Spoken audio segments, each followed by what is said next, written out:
Well, hello. So,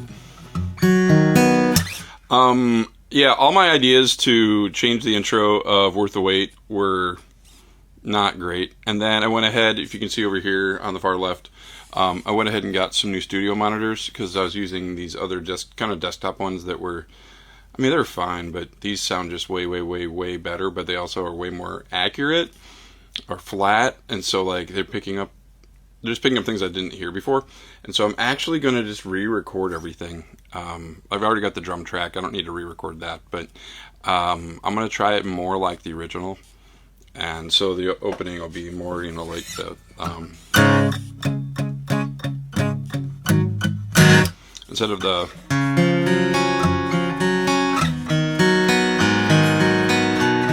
So yeah, we'll see. I mean, I don't know. This is being really squeaky. I hope you can't hear that.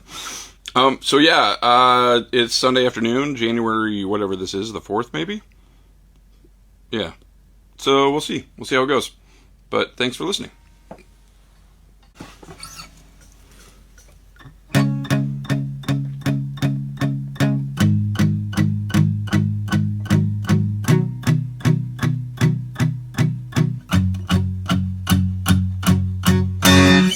I give up. I don't give up. Okay, so I just want to tell you guys about the hardest part of this is, like, because, like the palm muting. That part, I mean, it took me a little while. But the, when you get into the second verse out of the chorus, it's like...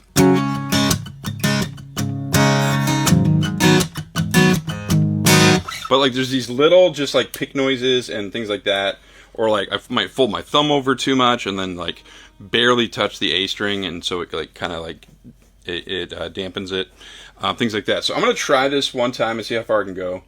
And you won't be able to hear the click or anything because I'm, obviously got headphones on because I'm using a mic. But we'll see what happens here.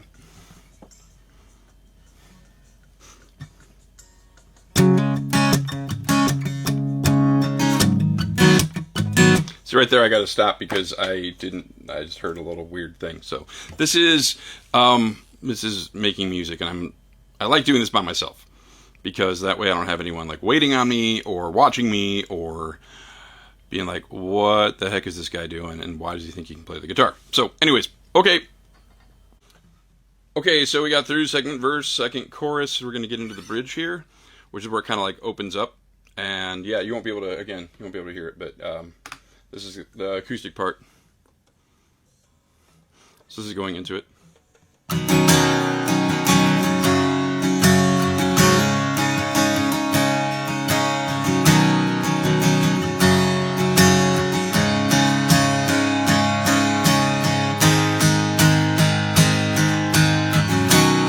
Haha! Don't even know my own chord progression. And I'm about to do the last, like, 3 measures. A trick that I do is I like to hear my click track like really, really loud because it helps me lock in. But when you do like at the end, it's just like but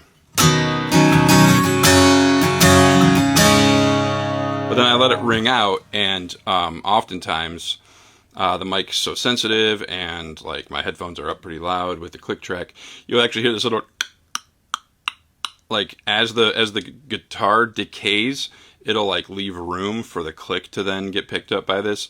So normally I'll play all the way through it, but then I'll do like the last part. I'll punch in there, like the last 3 measures or whatever this is. I'll punch in there, but I'll turn the click off because like at that point, like it's kind of, the rhythm's established in my head, like the tempo and all that, and I can still hear the drums. But yeah, if you hear the click, like as it's fading out, that sounds like really like, I don't know, amateur or JV or... Yeah, so there's a trick for you. If you don't know what I'm talking about, that's fine too. Okay, moving on to the bass, and this is a G&L L2500. It's a 5-string, and I'm running it through a Dark Glass Luminal Booster Ultra. It's like an EQ plus a compressor / limiter, and I do a lot of bass takes because I mean, there's so many things on the bass that, like, first of all, they got to be like right in the right, like the time has to be right, the attack has to be right. I'm sure I could probably get away with not being such a perfectionist about it, but it's worth it because the bass is, you know, it's like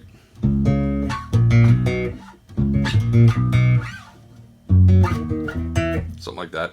I used to do that at pep band in high school, so that was a pretty cool kid apparently.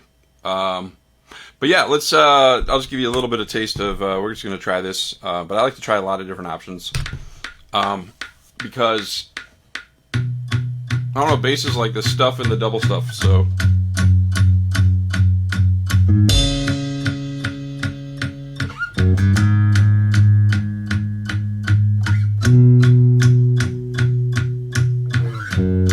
see right there, it's a little bit late, so it's gonna take a while.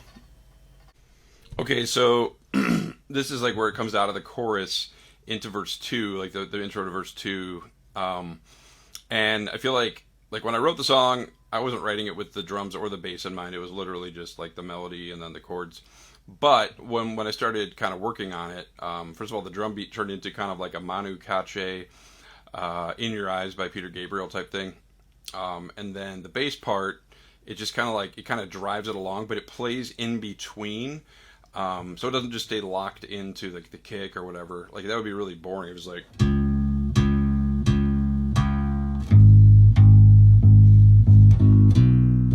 so anyways, I'm gonna play through it. We'll see if it's a keeper. Normally these take me a while because there's so much like air.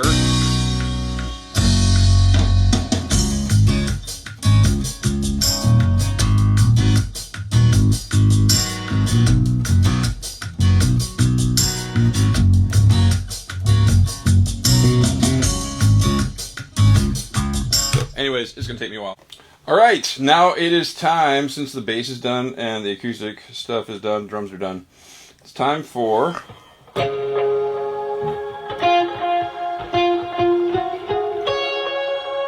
little bit of Jazzmaster with some, here, I'll turn this so you can see.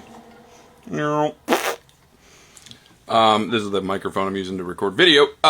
This is the Corey Wong Archetype, but I'm not using any of his, like, actual tones. I'm just using like some of the effects, and I mean really like the amps on this are great, but like I'm not using any of his presets. So this is actually a modified preset from Let You Go, which I need to actually save this as Worth the Wait Jazzmaster.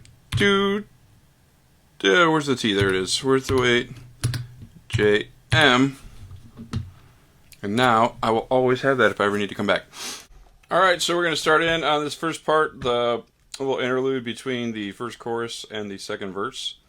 And we'll see. We shall see.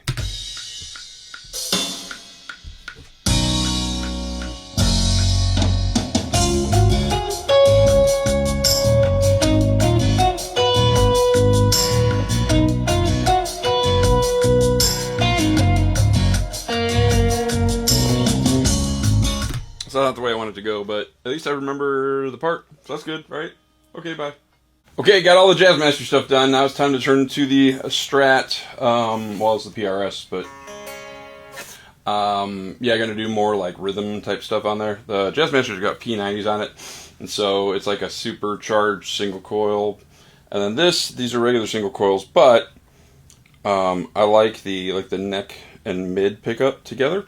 So we'll see what happens. But yeah, I think I'm gonna. This is still kind of like the deciding stage, but I think I'm gonna do something like.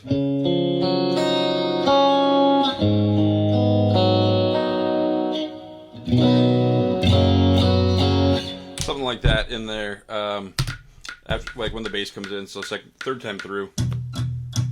This is the end of the second time through. 1,